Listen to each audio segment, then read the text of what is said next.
12 names, 12 graves. Most of them, nobody's been there in years. You remember Pac, you remember Biggie, but before them, during them, there were others. Pioneers who built the foundation, MCs who could have been legendary, producers who shaped the sound you still hear today.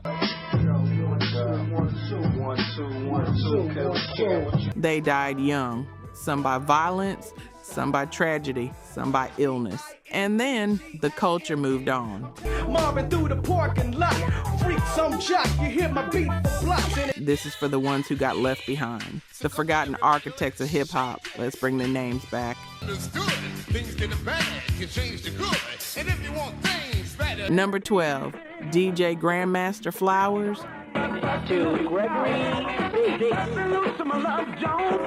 Before hip-hop had a name, there was Grandmaster Flowers. Late 60s, early 70s Brooklyn, disco's rising, but Flowers is doing something different at the N.W.A and Small's Paradise. Two turntables, mixing James Brown into Marvin Gaye without breaking the groove. He's manipulating EQ, extending breaks, creating something nobody's calling hip-hop yet because the word doesn't exist. But here's what the industry didn't tell you. Kool Herc and Afrika Bambaataa both acknowledged him directly. Said Flowers influenced their approach to mixing. He was the architect before there was a blueprint. Then he died in 1992. No fanfare, no tributes. The disco era had ended, hip-hop had moved on, and Flowers, he became a name only DJs mentioned in interviews that nobody watched. The man who invented techniques you hear every single day, most people don't even know he existed. And if you're nodding right now because you've tried to explain who Grandmaster Flowers was to someone who thought hip-hop started in 1979, you already know. Number 11, Keith Cowboy Wiggins. Keith Wiggins gave hip-hop its name. Cowboy's teasing his friend who just joined the army. He starts scat singing these made-up words, mimicking the rhythmic cadence of soldiers marching. It's a joke, a moment, but that moment becomes the genre's identity. He was Grandmaster Flash's first official MC. The Furious Five wouldn't exist without him. Throw your hands in the air and wave them like you just don't care. That's his. Those calls to party that became essential ingredients of every hip-hop show, Cowboy created that template. Then the 80s turned into chaos. Label disputes split the group. I'm Keith Cowboy and you're my cow, so what's your MCs gonna do now? Money problems mounted and Cowboy fell into crack cocaine addiction. Hard. 2 years of it consuming him. September 8th, 1989. He died from an overdose. Age 28. The irony cuts deep. He performed on White Lines Don't Do It, one of hip-hop's most famous anti-cocaine tracks. And cocaine killed him anyway. The man who named the culture died in the grip of the same substance he'd warned against. His grave, rarely visited. The name hip-hop lives forever. But Cowboy, the culture doesn't talk about him much. If you made it this far, you already know. You're not here for the algorithm highlights and TikTok clips. You're here for the real story. Here's what's crazy. 96% of people watching right now won't subscribe. They'll get the knowledge, then YouTube will bury us in their feed forever, which means when we drop that upcoming video, you'll never see it. Look, hip-hop radio ain't for everybody, but if you're still here, it's definitely for you. Hit subscribe so you don't miss the next chapter. Real recognize real. Number 10, MC Trouble.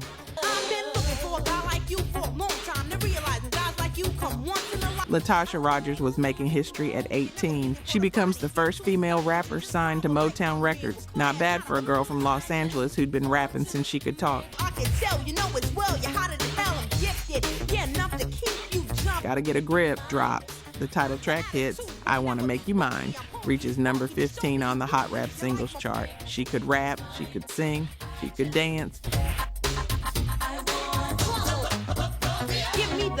And she produced or co-produced every track she released. At 18, Motown saw the vision. They commissioned a second album. The future looked inevitable, but here's what nobody knew publicly. MC Trouble was born with epilepsy. Daily treatment kept it under control. She kept working, kept recording, kept pushing. June 4th, 1991. While at a friend's house, she suffered an epileptic seizure in her sleep, complications from a brain tumor, heart failure. Let's take it to the bridge. She died age 20. A tribe called Quest dedicated Vibes and Stuff to her. The hip-hop community mourned, and then silence. Her posthumous single, Big Old Jazz, came out a year later. Then nothing. Motown moved on. The culture moved on. And most people today don't even know Motown ever had a female rapper. If they had, they lost her before she could become what she was supposed to be. Number 9, Bloodshed. Derek Armstead had a voice rougher than his cousin Cameron's. Better punchlines, sharper vocabulary. Harlem mid-90s. Children of the Corn, they generated buzz on every corner. Cypher legends, street royalty. Each member was destined for something. Bloodshed recorded tracks as Cage Fury with Cam before the group formed. His solo cut, Paint the Town Red, showcased lyrical ability that rivaled anyone in the crew. Freeze Records had him under contract. The pieces were aligning. Then March 2nd, 1997, Sunday afternoon, Bloodshed's driving through Harlem in his BMW car accident. Fatal. He was 20 years old. 7 days later, Notorious B.I.G. gets murdered. That death dominates the headlines, dominates the culture. And Bloodshed's death, it gets buried under the weight of Biggie's tragedy. Children of the Corn disbanded. Big L kept grinding until someone killed him 2 years later. And Bloodshed, his name became a footnote. His cousin made it, his crew members made it, but Derek Armstead's grave sits quiet. The group that could have been legendary lost 2 members before they ever dropped an album, and one of them, nobody even remembers he existed. Number 8, DJ June, Bug. Junebug bridged disco to hip-hop at Harlem World, and somebody murdered him for it. Early 80s Bronx. He's mixing disco hits with funk breaks, creating sets that energize entire rooms without spectacle, just skill, just feel.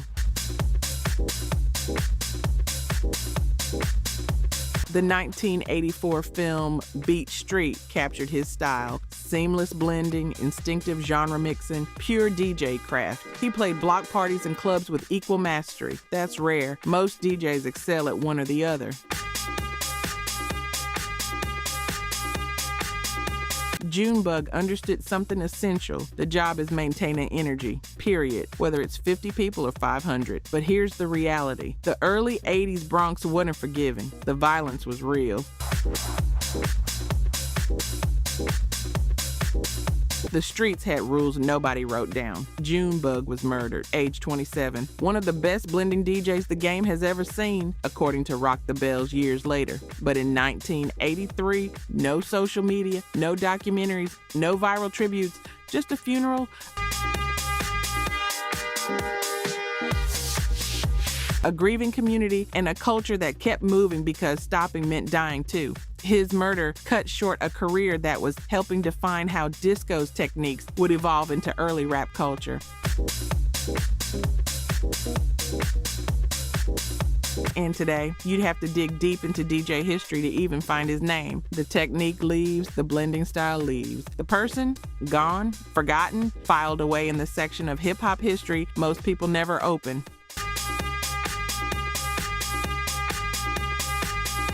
Number 7, Paul C.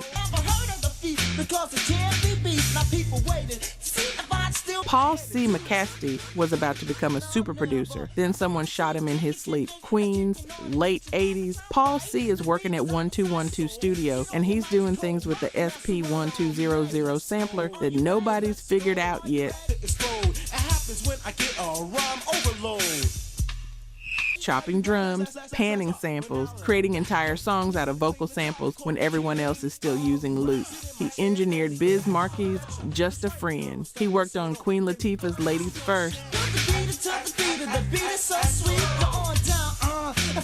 He produced significant portions of Eric B. and Rakim's Let the Rhythm Hit 'Em, and he mentored Large Professor, which means he indirectly shaped A Tribe Called Quest, Nas, and the entire 90s East Coast sound. Complex called him one of the most important figures in the development of sampling. Let's go. Patience is a virtue. That's what I've been told. You see, but time is still ticking. Questlove said he was damn near the J Dilla of his day. Large Professor said if Paul lived, he'd be right up there with Rick Rubin. July 17th, 1989. Someone shot Paul C. to death in his basement bedroom. Rosedale, Queens, age 24.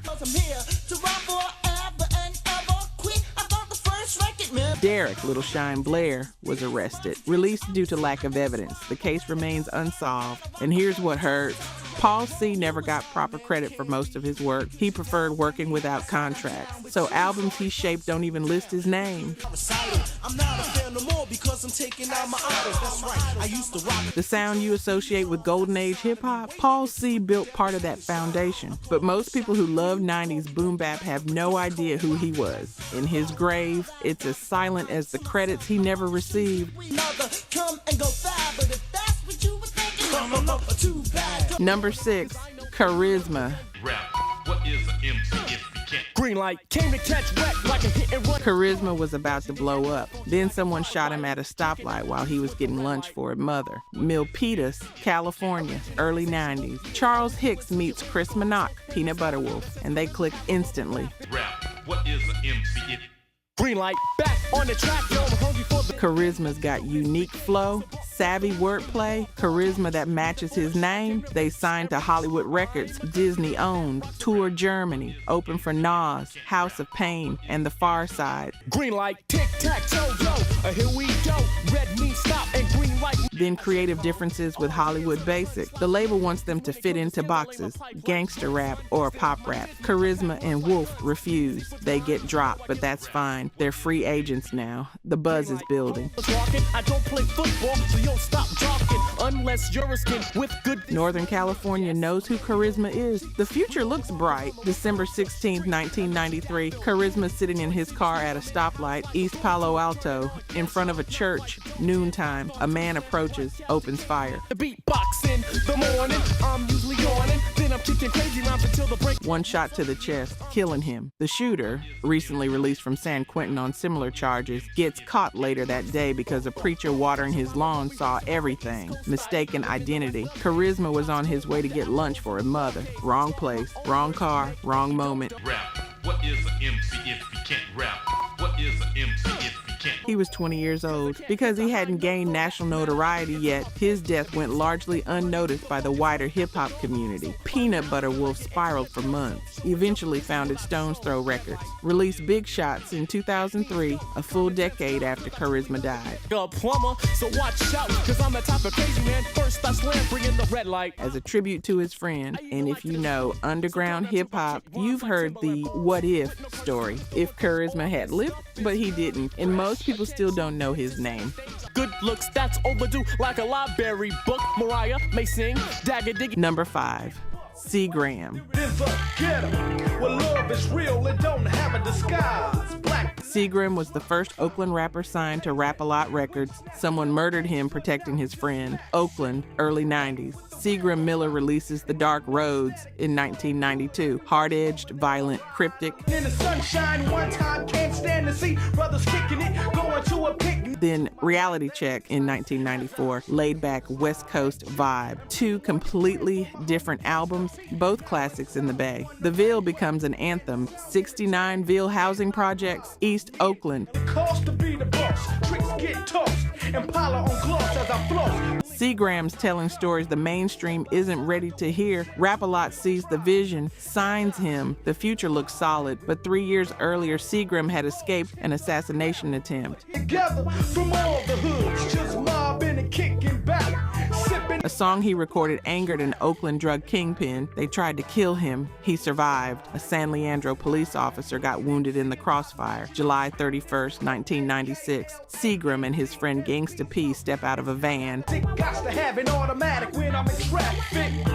Headed to the detail. East Oakland, 1900 block of 24th Avenue, known for violence and drug trafficking. Gunfire. Seagram and Gangsta P get hit. Gangsta P survives. Seagram doesn't. Multiple gunshot wounds. Highland Hospital, age 26. My gangster theme, the bill, you know what I mean? That's some ladies pull up. Police never solved it. They wouldn't speculate whether it connected to the 1993 attempt. The case went cold. 2 months later, Tupac gets murdered in Las Vegas. The same year, Mr. C from RBL Posse also dies. On the corner stacking cheese. Start up the Caprice class. 3 Bay Area rap greats gone in 1 year, but Tupac's death dominated everything. Seagram's posthumous album Souls on Ice dropped in 1997. Then silence. Going on from every direction. Full swinging donuts in the intersection. And if you weren't from the Bay, you probably never heard his name. The first Oakland artist to break through to Rap-A-Lot, and nobody remembers. P-I-M-P-G-A-M-E.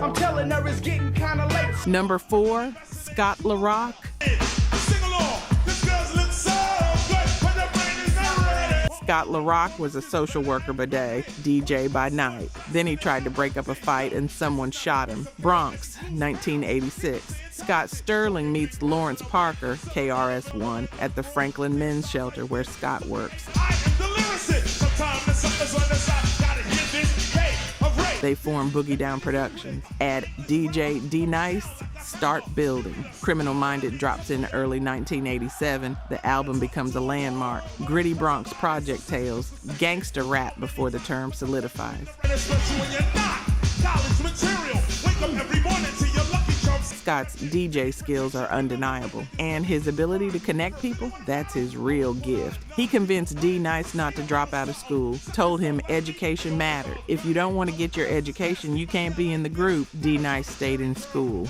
I took your baby, so always up to the attic. I've listened to these exes back when I was a August 27, 1987, D-Nice gets into an altercation with some guys upset about him talking to their ex-girlfriend. He calls Scott for help. Scott shows up, always the connector, always trying to keep peace. Later that day, Scott, D-Nice, and others ride through High Bridge housing projects. University Avenue, Bronx. Someone fires from a nearby building. Scott gets hit. He was 25 years old. KRS-One turned pain into purpose, founded the Stop the Violence movement, released By All Means Necessary. The single Self-Destruction spread awareness about gun violence, but Scott LaRock never got to see hip-hop's golden era fully materialize. The movement he helped birth kept moving without him. In his grave, most people don't know where it is, the first major murder in hip-hop, and somehow it got buried under all the ones that came after. Number 3, Big L. Big L was a rapper's rapper, and someone shot him 9 times on his own block. Harlem, early 90s. Lamont Coleman is freestyling at high school talent shows, catching ears, building reputation.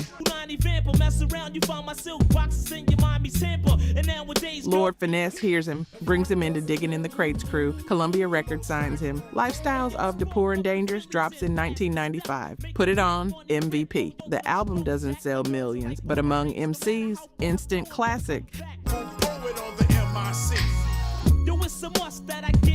His wordplay is surgical. His punchlines are lethal. Nas heard Big L on tape and said, "It's no way I can compete if this is what I gotta compete with." But Columbia didn't push him the way they should have. L left the label, stayed independent. Ebonics becomes one of the biggest underground singles of the late 90s. The Source names it a top 5 independent single of the year. Then Damon Dash shows up, Rockefeller Records. Jay-Z's momentum is changing New York rap. Dash wants Big L, not just L, his whole crew, the Wolf Pack. Iron horses, cause I'm buying Porsches, coming straight out the N.W.A. Peace to the Serious Conversations happening February 15th, 1999. Big L is walking near 45 West 139th Street, Harlem, drive-by shooting, 9 shots, face and chest. He's pronounced dead at the scene, age 24. happened in my last fight, friend. I then L's a clever threat, a lyricist who never. Jared Woodley, one of L's childhood friends, gets arrested 3 months later, released due to lack of evidence. The murder remains unsolved. Woodley himself gets shot and killed in 2016. Big L was about to step into a new level of visibility, Rockefeller, national platform. Instead, he became another What If. His posthumous album, The Big Picture, dropped in 2000. It's respected, it's loved.